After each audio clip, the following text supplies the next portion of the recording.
Hey guys, welcome to Pentest Skill.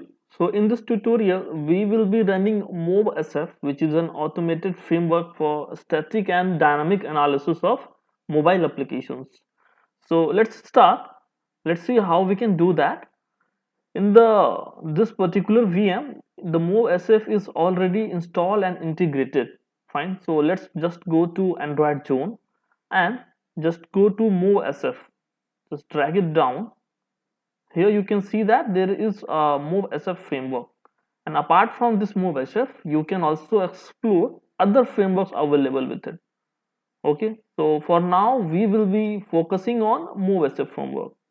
Just click it, so it will ask for you know administrator password. So for administrative password you can write 12345.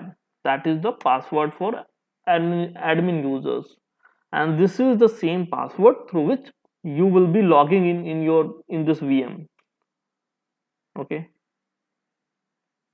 so let's see if it has exit or not. Let me check. Run again.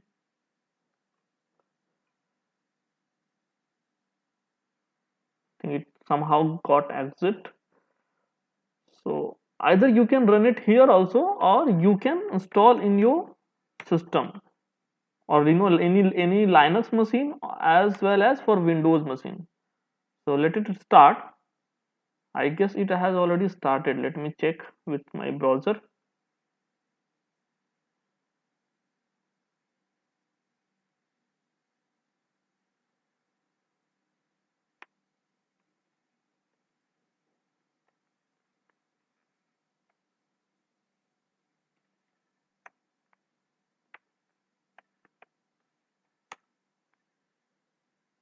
Okay, so I had earlier started this, that's why it is showing in the running console. Otherwise you just need to go to just and double click here and enter the administrator password, then you will end up in this console. Though this console is not very clear because this is the beta version and you can see this is 2020, but it will work fine. No need to install separately, just try to run it here only. And you must be knowing that or remember that we already had extracted an apk file using adb pull command, and we have kept it here for reverse engineering as well as for decompiling. You can see, so we will be performing static analysis on this base.apk. Fine, so just click here. Let's move. Just you hover your cursor here and you will be getting asking an option, or you will be getting an option to upload your file. Sorry, you just need to select this diva beta.apk, open it, and once you will do, it will start analyzing. As you can see, it has analyzed and now it has given you a report. So the report is a very comprehensive report which contains different details and of apk, as well as their code level security as well as their configuration level security, which we had discussed in the attack surface of mobile tutorial. So you can see here there is a 17 observation regarding activities. Okay, so let's go one by one and understand what it does. So you can see android manifest.xml file from here. Also you can use smiley code from here. You can download apk, everything you can do here.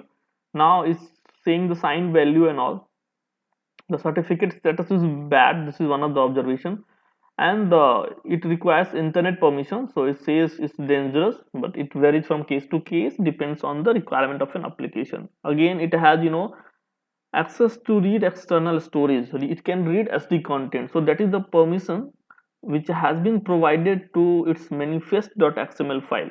That means if you will install this application can read your external storage data and also modify the data because it has this kind of permission, or it has been installed with this kind of permission.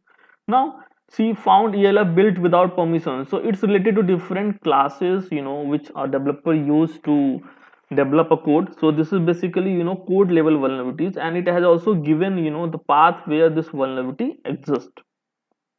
Okay, so now this is content provider is the url or the the path of the file it has shown here. Now you can go for manifest files manifest analysis. So it says that an intent level filter exists. That means intent is a filter which is used for protecting any activity. It is obviously not secured one, because once intent is used, then the activity is exposed publicly. Okay, so this intent is being used in this class where it should not happen. Activity is found to be saved with other apps, so it should not happen. So it will give you all the automated static analysis of applications. So it's not protected. Also, you can do the backup, and content provider is found to be shared with other apps. So you can do everything. It is in the debug mode also. The Android APK should not be in the debug mode. So this flag is true. Okay, the code analysis also, you can have a walkthrough of it. So it said app can read write to external storage. It has also given CWE number also. Okay, app creates temp file. Sensitive information could never be written to temp file. That is the activity which we had done. You must be remembering that, where we had found sensitive detail to be stored in a unicef.temp file. So all those things which you have done manually, it is shown here. App uses SQLite database. Untrusted user input can raw SQL inquiry, SQL injection. That's what we have performed. So instead of doing manual things, you will get everything automated here. Only the condition is, in which you will get all those vulnerability, is that you have to first install your application in your rooted mobile. Then you have to perform all the tasks, like you have to enter every field and enter the detail. Then you have to export it from your Android device to your local system where MobSF is installed, and then you have to use that APK in the MobSF. Not, it's like directly getting the APK from developer and then you are running it. Then you will not get the vulnerability, because in order to find the vulnerability, it must be installed and all of its functionality must be consumed on an rooted device. Then only you will be able to get this kind of vulnerabilities. Okay, so you will be able to see. So you are getting almost every detail here, the vulnerability which we have done manually, because we had done 4 to 5 fields. So it is also able to identify 4 to 5 fields. Now if you will utilize all the functionality and put the option of whatever it is, and utilize every functionality of this application, and then extract that APK, and then you will upload here in the MobSF, then 90% you will get all the vulnerability here. 10% again you have to do manually. So this is how Android pen testing is done in the automated way, where you will get comprehensive list of vulnerability. And also you can get this vulnerability in PDF file as well. You can go in print tab PDF report. So you will get all the comprehensive list of this vulnerability in a well structured format. You can see your permission, shared library, binary analysis, APK ID analysis, manifest analysis, issue is there, code analysis. So everything you will get here in one console, in one virtual machine. You need not to install separate tools or separate frameworks. You can get everything here. Also there is many option in this VM which I haven't explored, and which you are supposed to explore it to find more vulnerability or find more functionality which you can use in exploiting an Android application, as well as iOS also. For iOS also it has various frameworks and tools available here. So guys, thanks for watching. Let's meet in another video to do some other challenges or assessment of Android application. Thank you.